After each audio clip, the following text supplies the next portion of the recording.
Welcome to online classes of Shivaji Group of Institution. Student, myself Jitendra Bhatti. Today I am going to explain remaining part of this chapter. Student, पिछली class में आपने अवयव का नियम और Pauli का version नियम के विषय में देखा था। तो आज हम अगला टॉपिक डिस्कस करेंगे, वो है क्वांटम नंबर।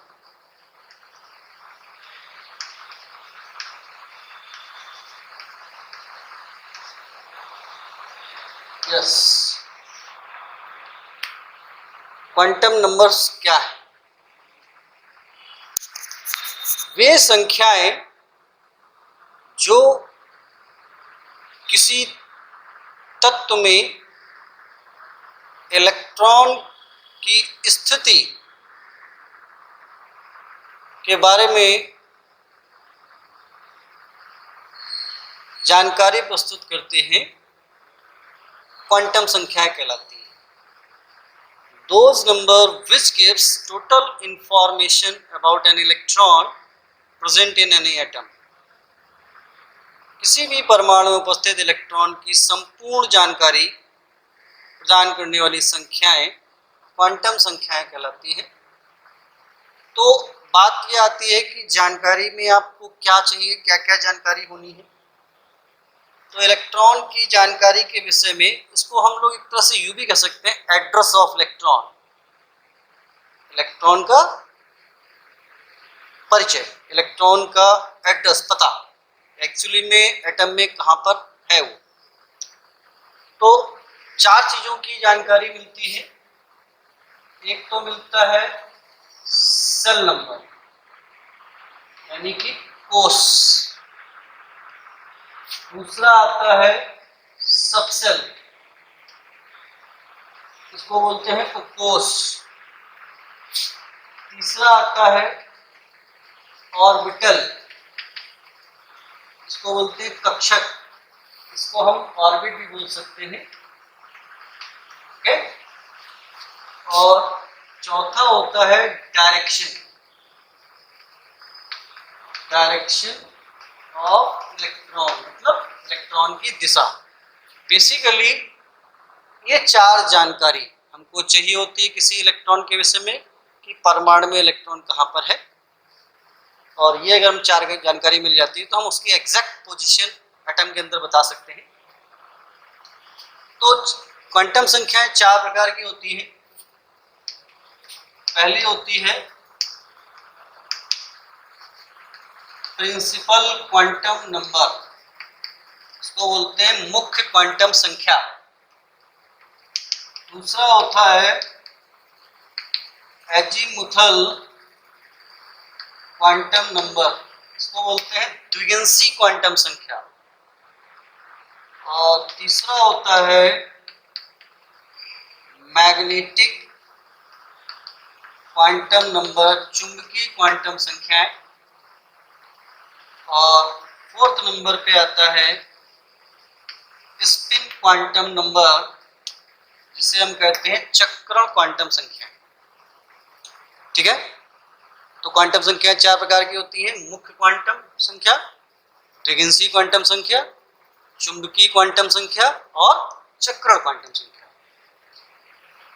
अब सबसे पहले बात आती है कि इनको ये किस चीज को प्रदर्शित करते हैं, पर इलेक्ट्रॉन के विषय में क्या जानकारी देते हैं, ये किस चीज को इंफॉर्मेशन देते हैं।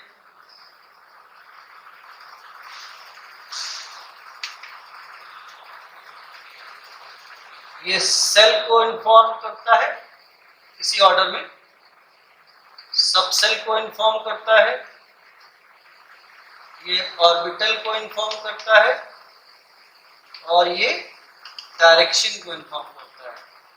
काहे का? Direction of electron. सेल का मतलब कोष, उपकोष, कक्षक और इलेक्ट्रॉन की दिशा। इनके सिंबल क्या होते हैं, किस चीज से इसको प्रदर्शित करते हैं? एन, एल, एम और एस। ये ऑर्डर में याद रखिएगा, क्योंकि जब इसकी हम प्रॉब्लम बताएंगे तो इनको ऑर्डर में लिखने में ही ज़्यादा बेटर रहता है, आंसर लिखते समय बड़ी आसानी रहती है। एनएलएमएस, ठीक है। अब तीसरी चीज आती है, इनके मान क्या होते हैं, वैल्यू। एन की वैल्यू 1, 2, 3, 4 एंड सो ऑन कुछ भी हो सकती है। के कोष में इलेक्ट्रॉन जा रहा है तो 1, एल के लिए 2, एम के लिए 3, एन के लिए 4, इस तरीके से इनके मान होते हैं। बाकी के ये तीनों एक दूसरे पर पिछले वाले पर निर्भर करते हैं। एल की वैल्यू एन पर निर्भर करती है, तो इसके लिए आता है 0 to n-1, ये फॉर्मूला है, 0 से n-1 के बीच में होता है। एल की वैल्यू 0 संभव है, 1, 2 या फिर 3 कुछ भी हो सकती है। ये इस बात पर डिपेंड करता है कि इलेक्ट्रॉन कहाँ एंट्री कर रहा है, वो कॉन्फ़िगरेशन में आपको दिखाई पड़ेगा। अगर इलेक्ट्रॉन s में एंट्री कर रहा है तो l का मान 0 लिया जाएगा, p में कर रहा है तो 1 लिया जाएगा, d में 2 और f में 3, इस तरीके से यहाँ पर एक टेबल भी याद रखिएगा। अब आते हैं मैग्नेटिक चुंबकीय क्वांटम संख्या को m से प्रदर्शित करते हैं, कक्षक का ज्ञान कराती है और इसकी वैल्यू किस पर होती है, इस पर डिपेंड करती है। कैसे? -L2 + L, माइनस जो भी वैल्यू आएगी इनमें से वो माइनस से प्लस तक ली जाएगी, लेकिन साथ में क्या होगा, विद 0 के साथ चलेंगे, 0 के साथ देंगे। अब बात ये आती है, कुछ देख लेते हैं इसमें। अगर L की वैल्यू 0 है, L की वैल्यू 0 है तो M की वैल्यू -0 से +0 मतलब 0 हो जाएगी, एक ही चीज होती है। दूसरा, यदि L का मान 1 हो जाता है तो M का मान क्या ले जाएगा, -L से +L, यानी -1 से +1 और 0 के साथ, तो कैसे लिखा जाएगा, -1 0 और +1। ठीक इसी प्रकार यदि L का मान 2 आता है तो M का मान क्या हो जाएगा, -2 से +2 तक जाना है 0 के साथ, तो क्या हो जाएगा, -2 -1 0 +1 और +2, इस तरीके से M का मान निकलता है। अब बात आती है स्पिन क्वांटम नंबर चक्रण की।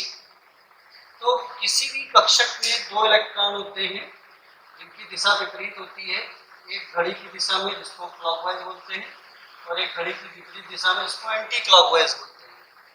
यदि इलेक्ट्रॉन की दिशा घड़ी की दिशा में है तो इसको +½ वैल्यू ली जाएगी और विपरीत में है तो -½ लिया जाएगा। तो ये इसके विषय में एक छोटा सा मतलब बोलते हैं इसको टेबुलर रिप्रेजेंटेशन है क्वांटम नंबर का। आप इतना भी प्रिपेयर कर लेते हो तो आप इसके विषय में बहुत कुछ लिख सकते हो। एक प्रॉब्लम कर लेते हैं। प्रॉब्लम क्या है, एल्यूमिनियम जिसका परमाणु क्रमांक 13 होता है, इसका हम सबसे पहले इलेक्ट्रॉनिक विन्यास करेंगे 1s2 2s2 2p6 3s2 and 3p1।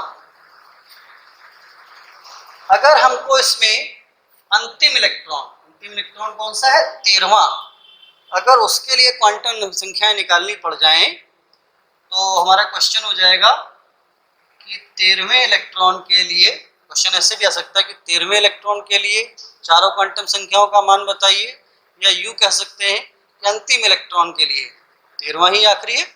इससे पहले भी इलेक्ट्रॉनों के विषय में पूछा जा सकता है कि एल्यूमिनियम में 7वें इलेक्ट्रॉन के लिए, तो 7वां आपको देखना पड़ेगा, वैसे ही करेंगे। तो अंतिम इलेक्ट्रॉन के लिए क्या है, तो एक्चुअली पता लगाइए कि अंतिम इलेक्ट्रॉन है कहाँ पर। पहला दूसरा ये रहा, ऊपर इलेक्ट्रॉन लिखे होते हैं, ये उपकोष होते हैं, ये उपकोष होते हैं, ठीक है। पहला दूसरा तीसरा चौथा 5 से लेके 10 तक यहाँ पर, 11वां 12वां ये रहा और 13वां ये रहा। तो 13वां जहां पर इलेक्ट्रॉन दिखाई पड़े उसको अंडरलाइन कर लीजिए फटाक से। n का मान क्या आ रहा है, जो सबसे आगे वैल्यू लिखी होती है वो होता है n, ठीक है। अब l का मान n पे डिपेंड करता है। अब चूंकि इलेक्ट्रॉन p में जा रहा है तो p में जाने के लिए l का मान क्या होता है, 1। l का मान कितना निकल आया, 1, ठीक है। अब m का मान इस पे डिपेंड करता है, तो कैसे करेंगे? एक के लिए क्या होता है? -1, 0 और +1। अब p उपकोष बनाएंगे। इन मान के नीचे p उपकोष में कितने कक्षक होते हैं? 3। तीनों मान के नीचे एक एक कक्षक नजर आएगा हमको। और p में इलेक्ट्रॉन भरना हुंड के नियमानुसार, तो चूंकि एक ही इलेक्ट्रॉन है तो यही एक 13वां इलेक्ट्रॉन है अंतिम, जो कि इस वैल्यू को प्रदर्शित कर रहा है। अब चूंकि इलेक्ट्रॉन एक लिया गया है, 13वां इलेक्ट्रॉन यूनिक इलेक्ट्रॉन है, तो वैल्यू भी एक ही यूनिक आएगी। तो किसको, अब चूंकि यहाँ पे जब डिवाइड किया तो 3 वैल्यू हो गई थी, इनमें से एक सेलेक्ट करनी पड़ेगी। किसको रिप्रेजेंट कर रहा है? -1 को, तो यहाँ पे सेलेक्ट क्या करेंगे? -1। अच्छा, s के लिए 13वें इलेक्ट्रॉन की दिशा क्या जा रही है? अपवर्ड, तो वैल्यू क्या आ गई? +12। So your answer is the 13 electron. How will you right? कैसे लिखेंगे? कर्ली ब्रैकेट बनाएंगे और इन मान को जिस तरह से निकाला हुआ क्रम से उसी तरह लिख दीजिए। एनएलएमएस शो करने की जरूरत नहीं है। 3, 1, -1 और +12।